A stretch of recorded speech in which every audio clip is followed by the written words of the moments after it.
হাসপাতালের ১০০ মিটারের মধ্যেই মুখ্যমন্ত্রীর সভাস্থল। নির্বাচনী বিধিভঙ্গের অভিযোগ তুলে কমিশনের দ্বারস্থ হলেন বালুরঘাটের বিজেপি প্রার্থী সুকান্ত মজুমদার। বুধবার রাতে লিখিতভাবে তিনি অভিযোগ জানিয়েছেন জেলার রিটার্নিং অফিসারকে। আর এদিকে বৃহস্পতিবার তৃণমূল প্রার্থী বিপ্লব মিত্রের হয়ে হরিরামপুরে প্রচারে আসছেন মুখ্যমন্ত্রী মমতা বন্দ্যোপাধ্যায়। মুখ্যমন্ত্রী যেখানে সভাস্থল করা হয়েছে তার ১০০ মিটারের মধ্যে রয়েছে হরিরামপুর গ্রামীণ হাসপাতাল, আর ওই হাসপাতালের রোগীদেরও রাখা হয়। এই সভার ফলে তাদের অসুবিধা হবে বলেই দাবি করেন তিনি। তাই ওই সভা বাতিলের দাবি তুলেছেন সুকান্ত মজুমদার। তার অভিযোগ, হাসপাতালের ১০০ মিটারের মধ্যে কোনো সভা হতে পারে না। কি করে জেলা প্রশাসন ওই সভার অনুমতি দিল তার নির্বাচন কমিশন তদন্ত করে দেখুক। কি বলছেন সুকান্ত মজুমদার, শুনবো। আমরা নির্বাচন কমিশনের কাছে একটা অভিযোগ করেছি জেলা ডিএম এর কাছে, যিনি আরো যে মুখ্যমন্ত্রীর সভা আগামীকাল হরিরামপুরে হচ্ছে, হরিরামপুরে যেখানে হচ্ছে সভাস্থল, সেই সভাস্থল থেকে হরিরামপুর যে গ্রামীণ হসপিটাল বা সাব ডিভিশনাল হসপিটাল, সেই হসপিটালের দূরত্ব ১০০ মিটারও না, অর্থাৎ পুরো বিধিভঙ্গ করছে। এবং নির্বাচন কমিশন পরিষ্কার বলে দিয়েছে যে হসপিটাল বা এই ধরনের কোনো স্বাস্থ্য পরিষেবার কোনো কেন্দ্র থাকলে, যেখানে পেশেন্ট ভর্তি থাকে, সেখানে কিন্তু এই ধরনের সবার পারমিশন দেওয়ার কথা না। অথচ জেলা প্রশাসন কিভাবে সেই পারমিশন দিল সেটাও একবার নির্বাচন কমিশনের দেখা উচিত। যদিও জেলা তৃণমূল নেতা সুভাষ চাকি বলেন যে বর্তমানে প্রচারের সভাস্থলের অনুমতি দেয় নির্বাচন কমিশন, পোর্টালের মাধ্যমে অনুমতি চাওয়া হয়েছে, নির্বাচন কমিশন অনুমতি দিয়েছে। কি বলছেন সুভাষ চাকি, শুনবো। দেখুন, যেদিন নোটিফিকেশন হয় এবং এমসিসি কোড চালু হয়, রাজ্য প্রশাসন থেকে শুরু করে কেন্দ্রীয় প্রশাসন সমস্তটাই চলে যায় হচ্ছে নির্বাচন কমিশনের আন্ডারে। যখন পোর্টালে সুবিধা পোর্টাল, নির্বাচন কমিশনের সুবিধা পোর্টালে অ্যাপ্লিকেশন দেওয়ার সঙ্গে সঙ্গে সেটা গ্রহণ করে এবং তার কিছু পরে সেটাকে আপনার পারমিশনটা দেয়। তারা নির্বাচন কমিশনে যারা প্রতিনিধি আছে এখন রাজ্য প্রশাসনে, সে সর্বোচ্চ পদেই থাক আর যে কোনো পদে থাক, এখন তারা নির্বাচন কমিশন আমাদের কথা, মানে এই গভর্নমেন্টের কথা শুনবে না, কেন্দ্রীয় সরকার বা রাজ্য সরকারের কথা তারা শুনবে না, তারা নির্বাচন কমিশনের কথা শুনবে।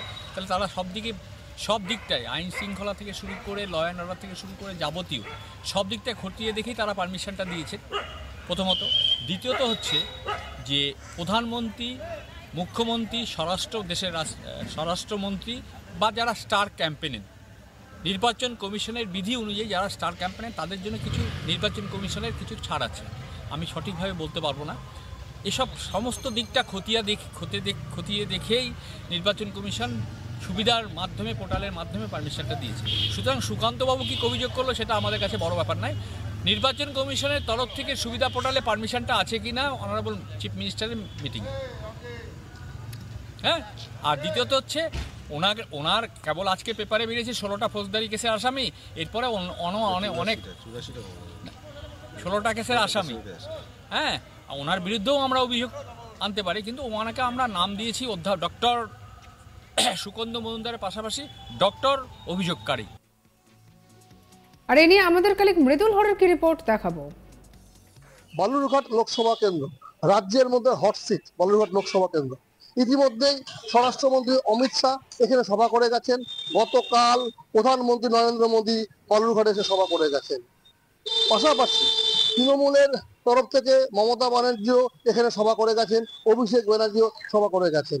এই সিটে বিজেপির প্রার্থী সুকান্ত মজুমদার, রাজ্যের বিজেপি রাজ্য সভাপতি সুকান্ত মজুমদার, পাশাপাশি বিপ্লব মিত্র দাপুটে নেতা, রাজ্যের মন্ত্রী, প্রাক্তন মন্ত্রী ছিলেন বিপ্লব মিত্র।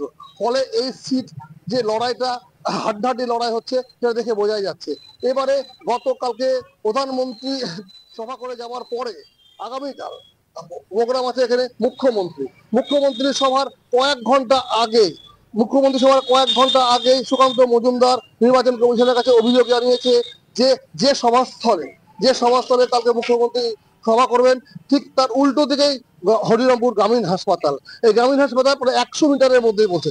ফলে সুকান্ত মজুমদারের অভিযোগ এটা নির্বাচন বিধিভঙ্গ হচ্ছে।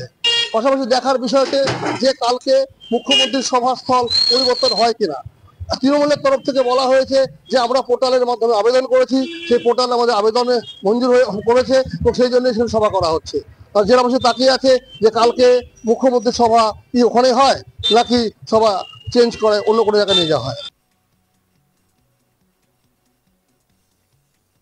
প্রসঙ্গত এর আগেও তৃণমূল প্রার্থী বিপ্লব মিত্রকে কটাক্ষ করেছিলেন সুকান্ত মজুমদার।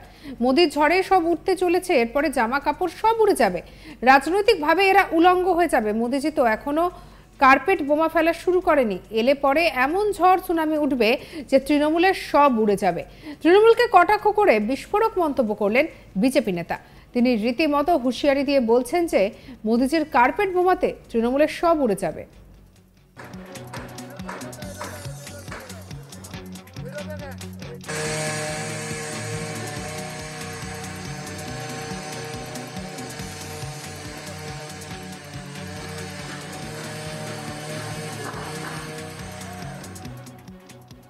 আর এদিকে বালুরঘাট লোকসভা কেন্দ্রটি রাজ্যে হেভিওয়েট কেন্দ্রের মধ্যে একটি, যেখানে রাজ্য বিজেপি সভাপতি সুকান্ত মজুমদার, অপরদিকে রাজ্যের প্রাক্তন মন্ত্রী তথা বর্ষিয়ান তৃণমূল নেতা বিপ্লব মিত্র।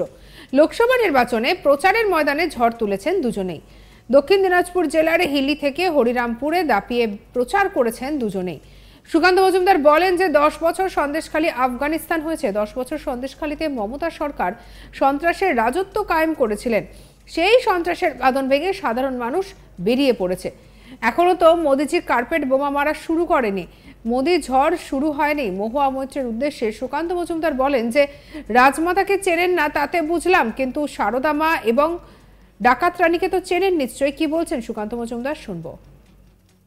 বছর সন্দেশখালী আফগানিস্তান হয়েছিল, অর্থাৎ যেখানে কোনো দল, রাজনৈতিক দল তাদের কর্মকাণ্ড করতে পারতো না। সে আপনি আফগানিস্তান বলুন বা উত্তর কোরিয়া বলুন, যাই বলুন না কেন। এবং সেখানে মমতা বন্দ্যোপাধ্যায় নতুন যে আমাদের কিম জং উন হয়েছেন এই রাজ্যে, তিনি সেখানে তার সন্ত্রাসের রাজত্ব কায়েম করেছিলেন। এখন মানুষ সেই সন্ত্রাসের ভয়ে বেড়াজালকে টপকে, বেড়াজালকে ছিঁড়ে বাইরে বেরিয়ে আসছে। গণতন্ত্র প্রতিষ্ঠা হবে, পশ্চিমবঙ্গের সূর্যোদয় হবে। দাদা আজকে দেখুন, উনি রানী বলতে রানী রাসমণিকে চেনেন আর রাজা বলতে রাজা রামমোহন রায়কে চেনে, সে তো বুঝলাম, কিন্তু তার থেকেও বড় প্রশ্ন হচ্ছে সারদা রানীকে কি চেনেন? সেই রানীটাকে চেনা সবার আগে দরকার। ডাকাত রানীকে চেনেন? সেই রানীটাকে সবার আগে চেনা দরকার। নিশ্চয়ই চেনেন, এবং আমার মনে হয় মহুয়া ম্যাডাম হারে হারে চেনেন। মানুষ মেজাজ হারায় কখন, যখন দেখে যে যুক্তি তর্ক দিতে পারছি না আমি, আমার কাছে বলার মতো কিছু নেই। মোদির ঝড়ে সব উঠতে চলেছে, জামা কাপড় সব উড়ে যাবে, এরপরে রাজনৈতিকভাবে উলঙ্গ হয়ে যাবে এরা। মোদিজি তো সবে শুরুই করেনি এখনো কার্পেট বোমিং। উনি এলে পরে এমন ঝড় উঠবে, এমন সুনামি উঠবে, তৃণমূলের সব উড়ে যাবে। আর এদিকে হাসপাতালের 100 মিটারের মধ্যে মুখ্যমন্ত্রীর সভাস্থল নির্বাচনে বিধিভঙ্গের অভিযোগ তুলে কমিশনের দ্বারস্থ হলেন বালুরঘাটের বিজেপি প্রার্থী সুকান্ত মজুমদার। বুধবার রাতে লিখিতভাবে তিনি এই অভিযোগ জানিয়েছেন জেলার রিটার্নিং অফিসারকে। বৃহস্পতিবার তৃণমূল প্রার্থী বিপ্লব মিত্রের হয়ে হরিরামপুরে প্রচারে আসেন মুখ্যমন্ত্রী মমতা বন্দ্যোপাধ্যায়। সঙ্গে রাখুন আজ তাক বাংলাকে। অন্যান্য খবরের জন্য সাবস্ক্রাইব করতে ভুলবেন না।